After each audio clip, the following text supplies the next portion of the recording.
Alkitab berkata, dan ke-10 tanduk yang telah kau lihat itu, serta binatang itu akan membenci pelacur itu, dan mereka akan membuat dia menjadi sunyi dan telanjang, dan mereka akan memakan dagingnya dan membakarnya dengan api. Lenyaplah mereka, dan sunyi senyaplah wilayah itu, tak bisa dihuni lagi untuk selama-lamanya. Hai, salam. Terima kasih sudah mengklik video ini. Terima kasih juga bagi Anda yang sudah subscribe. Di video ini saya berbagi pengertian firman Allah seputar akhir zaman, segambar dengan Kristus dan keselamatan dalam Yesus. Saya tidak menggurui, saya hanya berbagi apa yang saya mengerti. Semoga apa yang saya bagikan menginspirasi dan memberkati Anda.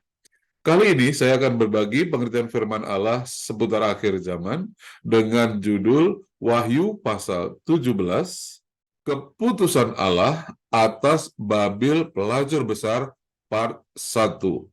Jadi setelah Wahyu pasal 17 kita akan berlanjut ke Wahyu pasal 18 yang adalah part 2 dari Keputusan Allah atas Babil Pelacur Besar itu. Baiklah, kita akan segera mulai.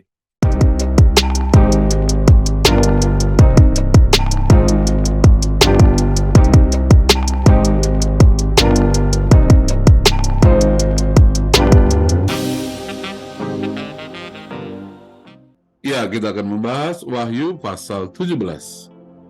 Keputusan Allah atas Babil Pelacur Besar part 1. Oke, kita lanjutkan. Secara garis besar, kitab Wahyu pasal 17 menceritakan salah satu peristiwa penting yang terjadi pada awal masa kesusahan besar atau zaman Antikris setelah Antikris menginvasi Israel, yaitu dinyatakannya keputusan Allah yang akan menghukum Babil pelacur besar itu. Ya, itu tertulis di Wahyu pasal 17 ayat 1-nya. Nah, sebelumnya penghakiman atas pelacur besar itu, yaitu Babel kota besar itu, telah dinyatakan juga dalam Wahyu pasal 14 ayat 6 sampai ayat 8. Nah, Anda yang ingin tahu itu, peristiwa-peristiwa penting lainnya yang terjadi pada masa kesusahan besar adalah Anda bisa melihat pada Wahyu pasal 14 ya. Wahyu pasal 14 menceritakan peristiwa-peristiwa penting lainnya yang terjadi pada masa kesusahan besar itu. Oke, kita lanjutkan. Nah, alasan utama mengapa keputusan Allah untuk menghakimi pelacur besar itu harus diambil adalah karena cawan dosa atau takaran dosa dari pelacur besar itu sudah penuh, dan oleh karena itu sudah waktunya untuk dihukum. Anda bisa melihat itu di ayat 4-nya. Pelacur besar itu adalah ibu yang telah melahirkan atau yang menyebabkan terjadinya pelacuran dalam arti kata penyembahan berhala dan kekejian dalam pengertian kejahatan luar biasa yang akan menyebabkan orang-orang kudus dan orang-orang Kristen mati terbunuh. Nah, penyebabnya orang-orang ini mati adalah karena adanya yang telah melahirkan dan yang telah menyebabkan terjadinya pelacuran dan kekejian itu, yaitu Babel pelacur besar itu. Dialah penyebabnya. Anda bisa menemukan itu di ayat 5 sampai ayat 6-nya Wahyu pasal 17. Untuk menghukum nanti, maka dibutuhkan alat untuk menghukum, dan Allah memunculkan kembali kerajaan lama, kerajaan yang sudah dikenali, yang dulu adalah kerajaan ke-7 yang akan dimunculkan kembali menjadi kerajaan ke-8. Nah, kemunculan kembali kerajaan antikristus dan 10 kerajaan, yaitu 10 tanduk dalam penggambaran pada kitab Wahyu pasal 17 itu, di mana mereka sama-sama akan berkuasa di akhir zaman, tepatnya pada 3,5 tahun zaman antikris itu, akan menjadi penanda berakhirnya atau musnahnya Babel pelacur besar itu di atas bumi. Mengapa? Karena Allah Bapa akan menggunakan kerajaan antikris dan 10 kerajaan itu untuk menghukum Babel pelacur besar itu dengan cara membakarnya. Jadi kurang lebih inilah Wahyu pasal 17 ya. Kita akan mendalaminya dengan kita bagi pada 3 bagian supaya Anda dapat memahaminya dengan baik. Ya, ada 3 topik besar yang kita akan bahas. Pertama, keputusan atas Babel pelacur besar. Yang kedua, lahirnya kekaisaran baru di bawah pimpinan Antikristus. Dan ketiga, bentuk penghukuman, yaitu dimusnahkan atau dibakar. Oke, kita akan membahasnya satu per satu. Ya, kita akan bahas bagian pertama, keputusan atas Babel pelacur besar. Kita baca Wahyu pasal 17 ayat 1 sampai ayat 6 sebagai berikut. Ya. Lalu datanglah seorang dari ketujuh malaikat yang membawa ketujuh cawan itu dan berkata kepadaku, "Mari ke sini. Aku akan menunjukkan kepadamu putusan atas pelacur besar yang duduk di tempat yang banyak airnya. Dengan dia raja-raja di bumi telah berbuat cabul, dan penghuni-penghuni bumi telah mabuk oleh anggur percabulannya. Dalam roh aku dibawa ke padang gurun, dan aku melihat seorang perempuan duduk di atas seekor binatang yang merah ungu, yang penuh tertulis dengan nama-nama hujat. Binatang itu mempunyai 7 kepala dan 10 tanduk. Dan perempuan itu memakai kain ungu dan kain kirmisi yang dihiasi dengan emas, permata, dan mutiara, dan di tangannya ada suatu cawan emas penuh dengan segala kekejian dan kenajisan percabulan. Dan pada dahinya tertulis suatu nama, suatu rahasia Babel besar, ibu dari wanita-wanita pelacur dan dari kekejian bumi. Dan aku melihat perempuan itu mabuk oleh darah orang-orang kudus dan darah saksi-saksi Yesus, dan ketika aku melihatnya, aku sangat heran. Dari nats yang sudah kita baca ini, ada 3 hal penting yang saya soroti, yang agar supaya Anda menangkap maksud dari nats ini, yaitu nomor 1, aku akan menunjukkan kepadamu putusan atau keputusan tepatnya ya, atas pelacur besar yang duduk di tempat yang banyak airnya. Jadi malaikat memberitahukan kepada Rasul Yohanes bahwa surga, dalam hal ini Allah Bapa, telah membuat keputusan untuk menghukum. Jadi keputusan untuk menghukum pelacur besar itu atau Babel pelacur besar itu. Nah, yang kedua yang perlu kita soroti dari nats ini adalah di tangannya ada suatu cawan emas penuh dengan segala kekejian dan kenajisan percabulannya. Yang ketiga, Babel besar adalah ibu dari wanita-wanita pelacur dan dari kekejian di bumi. Nah, ada 3 hal penting dari nats ini. Nomor 1, Allah Bapa telah membuat keputusan, dalam arti kata hukuman, atas pelacur besar itu. Yang kedua, menjelaskan mengenai cawan emas yang penuh dengan kekejian dan percabulan itu adalah takaran dosanya telah penuh. Ya, cawan emas ini penuh dengan kekejian dan kenajisan. Itu artinya apa? Takaran dosanya di mata Allah telah penuh. Dan inilah yang menjadi alasan kenapa Allah Bapa menjatuhkan keputusan, karena takaran dosa yang dapat ditoleransi sekarang telah penuh, dan karena itu harus dihukum. Tepatnya harus segera dihukum. Nah, lantas dosa apa yang telah diperbuat oleh pelacur besar itu atau Babel besar itu? Dosanya adalah ia menyebabkan terjadinya pelacuran atau penyembahan berhala dan kekejian, yaitu kejahatan yang luar biasa di atas bumi. Oke, kita lanjutkan bagian kedua. Ya, kita lanjutkan bagian kedua, lahirnya kekaisaran baru di bawah pimpinan Antikristus. Ayat 7 sampai ayat 13 pada Wahyu pasal 17. Lalu kata malaikat itu kepadaku, mengapa engkau heran? Jadi pada waktu malaikat itu menjelaskan yang ayat 1 sampai 6 tadi, Rasul Yohanes heran. Nah, malaikat mengatakan, mengapa engkau heran? Iya, ada beberapa hal yang memang bisa membuat heran. Kenapa? karena ada rahasianya. Nah, namun rahasianya itu akan dibongkar oleh malaikat itu di hadapan Rasul Yohanes. Jadi ini adalah rahasia yang disingkapkan ya. Kata malaikat itu, aku akan mengatakan kepadamu rahasia perempuan. Jadi pasal-pasal ini akan menyingkapkan pertama rahasia perempuan itu, dan rahasia binatang yang memikulnya, binatang yang berkepala 7 dan bertanduk 10 tadi. Jadi akan juga menyingkapkan rahasia mengenai kerajaan antikris dan 10 kerajaan yang akan muncul di akhir zaman, di mana mereka akan bersatu menjadi kekaisaran baru di akhir zaman nanti pada waktu mereka muncul. Adapun binatang yang telah kau lihat itu, nah ini perhatikan rahasianya ya. Adapun binatang yang telah kau lihat itu telah ada namun tidak ada, ia akan muncul dari jurang maut. Maksudnya dulu telah ada, kemudian menghilang, dan nanti akan muncul lagi dari jurang maut.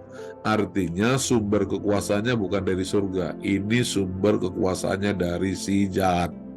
Poinnya seperti itu. Dan ia menuju kepada kebinasaan.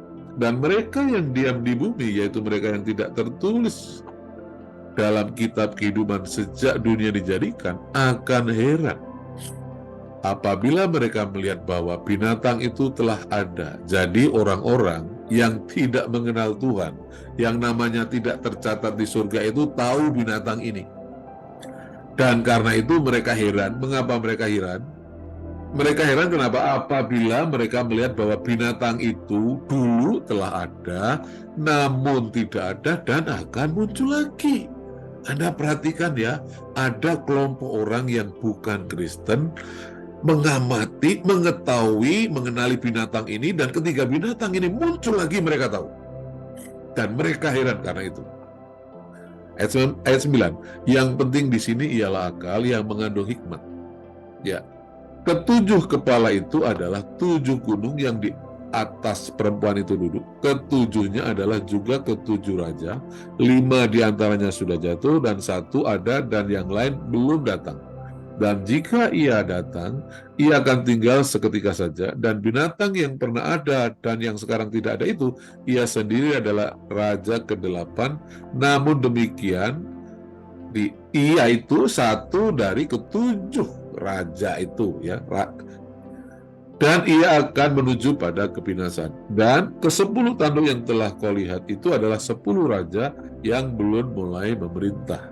Pada waktu itu 10 kerajaan ini belum ada. Tetapi 1 jam lamanya mereka akan menerima kuasa sebagai raja bersama-sama dengan binatang itu.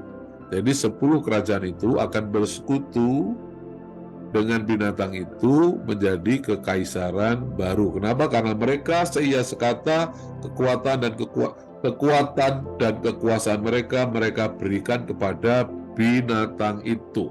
Jadi nanti akan lahir, akan muncul salah satu dari 7 kekaisaran besar yang pernah ada di dunia, dan itu sudah dikenali oleh banyak orang. Dan ketika dia muncul maka orang heran. Kenapa? Karena dulu sudah ada, kemudian tidak ada, nah muncul lagi dia. Nah, oleh sebab itu kalau Anda membahas kerajaan antikris, jangan menghubungkannya dengan kerajaan yang belum pernah dikenali. Kenapa? Karena kerajaan antikris itu dulunya sudah dikenali. Makanya ketika dia muncul lagi, banyak orang yang heran kok dia sekarang bisa muncul lagi. Ingat ya, kerajaan antikris adalah kerajaan yang pernah dikenali sebelumnya. Sudah mulai dikenali di kitab perjanjian baru. Waktu nubuatan perjanjian lama memang yang ke-7 ini belum dikenali. Tapi di kitab perjanjian baru, kerajaan yang ke-7 ini sudah mulai dikenali. Siapa dia? Oleh sebab itu ini sudah bukan misteri lagi sebetulnya. Ini sudah bukan rahasia karena sudah disingkapkan. Siapa dia itu? Dia adalah kerajaan dalam arti kata kekaisaran yang ke-7. Jadi ini adalah nubuatan mengenai kemunculan kekaisaran ke-7 atau kerajaan ke-7 yang pernah menjajah bangsa Israel. Ada banyak kekaisaran di dunia, ya, ada kekaisaran Genghis Khan, ada kekaisaran kerajaan Majapahit. Ya, kekaisaran adalah suatu kerajaan besar yang membawahi kerajaan-kerajaan lain. Itu namanya kekaisaran. Nah, di sekitar Timur Tengah ada 7 kekaisaran besar yang semuanya pernah menjajah bangsa Israel. Semuanya.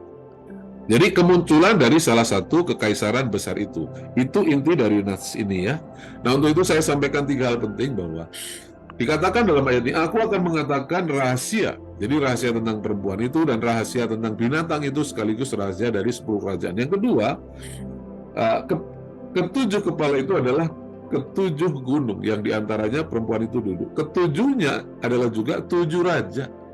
Jadi ketujuh kepala itu sebenarnya adalah 7 raja besar ya, 7 kekaisaran besar. 5 di antara yang sudah jatuh, yang 1 ada, yang lain belum datang. 5 itu adalah Mesir, Asyur, Babilonia, Medi Parsi, dan Yunani. Itu 5. Nah, yang ke-6 itu adalah Romawi. Kenapa? Karena Rasul Yohanes hidup di kekaisaran ke-6 itu, Romawi. Nah, yang ke-7 di zaman Yohanes memang belum muncul, tapi sejarah mencatat kekaisaran Romawi pada bagian timurnya, yaitu Konstantinopel, dihancurkan, dikalahkan oleh Ottoman pada tahun 1453 Masehi. Nah, dengan itu berakhirlah kekaisaran Romawi bagian timur dan tak pernah lagi bisa mengambil alih kekuasaannya atau menduduki Israel. Kemudian Ottomanlah yang berkuasa selama kurang lebih 500 tahun sampai Ottoman sendiri tidak ada lagi. Oke ya, jadi yang ke-7 itu apa? Ya Ottoman dalam catatan sejarah dunia. Anda bisa googling itu ya, Anda bisa juga cek itu di Wikipedia. Sejarah seperti itu dengan melimpah tersedia ya di internet. Kita gampang sekali mencarinya. Jadi, bagian yang kedua menjelaskan tentang kemunculan kerajaan ke-7 yang nanti akan menjadi kerajaan yang ke-8. Dia dulu sudah ada, namun akan ada lagi. Meskipun nanti munculnya hanya sebentar saja ya, sekitar 3,5 tahun saja, habis itu selesai. Oke ya. Jadi itu bagian yang kedua. Dan bagian ketiga, ke-10 tanduk yang telah kau lihat adalah 10 raja yang belum mulai memerintah. Tetapi 1 jam lamanya mereka akan menerima kuasa sebagai raja bersama-sama dengan binatang itu. Jadi ada 3 hal penting dari nas ini, yaitu 3 rahasia yang disingkapkan ya. Ini tadi ya, rahasia perempuan, binatang antikris, dan 10 raja yang pada waktu itu belum memerintah, tapi nanti pada waktu Tuhan datang mereka akan muncul dan memerintah. Yang kedua, munculnya kembali kerajaan ke-7. Jadi yang dulu di sini menjadi kerajaan ke-7 itu akan muncul lagi menjadi kerajaan ke-8. Oke, nah yang ketiga ini menjelaskan, yaitu lahirnya kekaisaran baru di bawah kekuasaan si Antikristus. Agar Anda tidak bingung mengenai kekaisaran baru yang akan muncul, yang tadinya adalah kekaisaran ke-7, saya ingin sampaikan ilustrasi seperti ini. Jadi kerajaan Antikristus masa lalu dan masa depan itu terkoneksi ya. Jadi kerajaan Antikristus yang akan muncul di masa depan, kerajaan ke-8 itu adalah kerajaan yang muncul di masa lalu, yaitu kerajaan ke-7. Nah, masa lalu yang merupakan kerajaan ke-7 itu adalah, yang merupakan kekaisaran ke-7 itu adalah kekaisaran yang lain pada tahun 1453 sampai 1924. Jadi ada 7 kekaisaran dunia yang pernah menjajah Israel: Mesir, Asyur, Babilonia, Medi Parsi, Yunani, dan kemudian Romawi. Romawi ke-6. Yohanes hidup di kerajaan Romawi yang ke-6 ini. Yang ke-7 belum kita ketahui dalam Alkitab karena memang belum muncul dalam nubuatan kitab Wahyu itu. Oke ya, namun dalam catatan sejarah kita tahu bahwa kekaisaran yang ke-6 ini ditaklukkan oleh Ottoman pada tahun 1453, dan kemudian Ottoman berkuasa cukup lama, kurang lebih sekitar 500 tahun, jadi 1900 1453 sampai 1924. Di kisaran Perang Dunia Pertama, Ottoman kalah dalam peperangan. Jadi dengan demikian, kekaisaran ketujuh ini adalah kekaisaran Ottoman. Nah, kemudian karena Ottoman kalah perang pada tahun 1924, maka dunia tidak mengenal Ottoman. Nah, dunia di masa kini itu yang berkuasa bukanlah kekaisaran lagi, tapi pemenang perang dunia. Perang dunia itu pada dasarnya termasuk Perang Dunia I dan Perang Dunia II. Nah, dalam Perang Dunia II itu muncullah pemenang perangnya, kuda hitam. Kuda hitam itu kan istilah, ya, pemenang yang tak diduga-duga. Jadi yang namanya kuda hitam itu istilah untuk menyatakan pemenang yang tidak diduga sebelumnya. Jadi tahu-tahu dia muncul sebagai pemenang dan tidak diketahui sebelumnya bahwa dia yang akan muncul sebagai pemenang, tapi dia menjadi pemenang yang sesungguhnya. Nah, pemenang ini, kuda hitam ini, di tangannya, ya, ciri di tangannya dia memegang timbangan. Timbangan itu apa sih? Simbol dari dunia perdagangan, dunia bisnis. Oke, ya, dia yang mengendalikan, dia yang mengendalikan, dia yang menguasai. Karena dia yang mengendalikan dan dia yang menguasai, maka selama masa kekuasaan kuda hitam ini di dunia secupak gandum sedinar harganya. Itu adalah gambaran dari hiperinflasi. Anda perlu tahu, sejak tahun 1945, setelah pasca Perang Dunia Kedua dan pemenangnya telah diketahui, maka pemenang perang ini mulai mengendalikan perekonomian dunia. Dan ada sistem ekonomi dunia baru dan sistem keuangan baru, dan sistem itu telah menyebabkan terjadinya hiperinflasi dari dulu hingga hari ini. Dulu sebelum ada munculnya kekuatan kuda hitam ini, namanya inflasi itu sudah ada. Tapi setiap kali akar masalahnya selesai, maka perekonomian kembali normal lagi. Nah, sekarang ini yang namanya inflasi itu tidak pernah bisa normal lagi. Inflasi itu terus dari 1945 sampai hari ini, dan kita tidak tahu kapan berhentinya.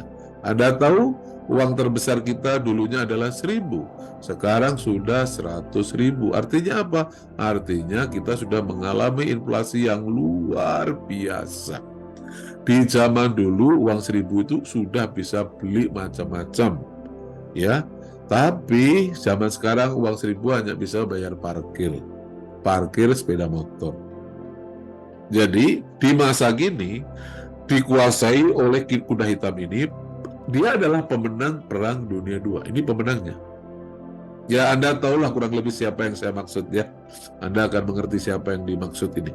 Dia yang menguasai perekonomian dunia, yang mengontrol perekonomian dunia. Dia menikmati 75% dari perekonomian dunia. Perekonomian dunia ada di tangannya. Dia menikmati selama kurang lebih hampir 100 tahun belakangan ini. Dialah pemenangnya. Pemenang itulah yang mengambil keuntungan sebanyak-banyaknya bagi dirinya sendiri. Itu fakta yang tidak bisa ditolak. Pemenang itu mengambil semuanya. Oke, jelas ya. Nah, jadi selama 100 tahun terakhir ini kita tidak mengenal ada kekaisaran. Kenapa? Muncul satu jenis pemerintahan yang berbeda dari kekaisaran, ya. Zaman sekarang kita kenal dengan sistem demokrasi, sistem pemerintahan yang demokrasi, ya, muncul di zaman ini, di masa-masa seperti ini. Pemerintahan demokrasi itu yang berkuasa di zaman ini, bukan layaknya seperti kekaisaran pada masa lalu. Namun di masa depan Alkitab menubuatkan apa? Akan munculnya kekaisaran baru yang adalah kekaisaran ketujuh ini. Jadi ini akan segera berakhir nih. Kita tidak tahu kapan waktunya. Bisa tahun 2025, bisa tahun 2028, atau tahun kapanpun. Ini akan segera berakhir kekuatannya ini. Akan muncul kekaisaran baru di masa depan. Yang dulunya adalah kekaisaran ke-7 dan akan menjadi kekaisaran ke-8. Tepat seperti yang tadi dikatakan oleh Alkitab, ya, aku akan mengatakan kepadamu rahasia perempuan itu dan rahasia binatang yang memikulnya. Binatang yang berkepala 7 dan bertanduk 10 itu. Adapun binatang yang telah kau lihat itu telah ada. Jadi binatang yang dilihat oleh Yohanes ini nanti, yang akan menjadi kerajaan antikris atau kerajaan ke-8 ini, dulunya telah ada di sini. Ya, telah ada. Namun tidak ada. Nah, selama 100 tahun ini kekaisaran itu tidak dikenali dunia. Dia nggak ada, nggak terlihat. Dan ia akan muncul lagi dari jurang maut, tapi dia akan muncul lagi. Ia akan kembali eksis sebagai kekaisaran dunia didukung oleh 10 kerajaan tadi. Oke, dan ia menuju kepada kebinasaan, dan mereka yang diam di bumi, yaitu mereka yang tidak tertulis dalam kitab kehidupan, ini bukan orang-orang Kristen yang mengetahui ini, sejak dunia dijadikan, akan heran apabila mereka melihat bahwa binatang itu telah ada, namun tidak ada dan akan muncul lagi. Jadi akan ada kekaisaran yang dulu sudah dikenali, ya, yaitu Ottoman yang ke-7, dan kemudian selama 100 tahun ini nggak ada, tidak muncul, dan nanti akan muncul lagi. Ia akan menjadi kekaisaran ke-8, tapi dulunya adalah kekaisaran ke-7. Jadi di akhir zaman akan lahir kekaisaran baru. Itu poinnya. Nah, kita akan bahas bagian yang ketiga. Kita akan baca Wahyu pasal 17 ayat 14 sampai 18. Nats terakhirnya. Mereka akan berperang melawan anak domba, tetapi anak domba itu akan mengalahkan mereka. Karena ia adalah Tuhan di atas segala Tuhan dan Raja di atas segala Raja. Mereka bersama-sama dengan dia juga akan menang, yaitu mereka yang terpanggil, yang dipilih, dan yang setia. Lalu ia berkata kepadaku, semua air yang telah kau lihat di mana wanita pelacur itu duduk adalah bangsa-bangsa dan rakyat banyak dan kaum dan bahasa. Jadi ini rahasia dari pelacur besar tadi lebih banyak dijelaskan di sini. Kemudian ayat 16-nya, dan ke-10 tanduk yang telah kau lihat itu serta binatang itu akan membenci pelacur itu, dan mereka akan membuat dia menjadi sunyi dan telanjang, dan mereka akan memakan dagingnya dan membakarnya dengan api, sebab Allah telah menerangi hati mereka, yaitu binatang kerajaan antikris itu dan 10 kerajaan itu, untuk melakukan kehendaknya. Melakukan kehendak Bapa, ya, yang telah memutuskan untuk menghukum Babel besar tadi dengan seia dan sekata untuk memberikan pemerintahan mereka kepada binatang itu sampai segala firman Allah telah digenapi. Dan perempuan yang telah kau lihat itu adalah kota besar yang memerintah atas raja-raja di bumi. Oke, saya berikan garis besarnya. Ini nomornya tidak saya urutkan, tapi yang ini nomor 1, yang ini nomor 2, yang ini nomor 3. Yang nomor 1, 10 kerajaan yang nanti akan memerintah bersama kerajaan antikris binatang itu akan membenci pelacur itu. Mereka akan benci nih. Akan membuat dia menjadi sunyi dan telanjang, dan mereka akan memakan dagingnya dan membakarnya dengan api.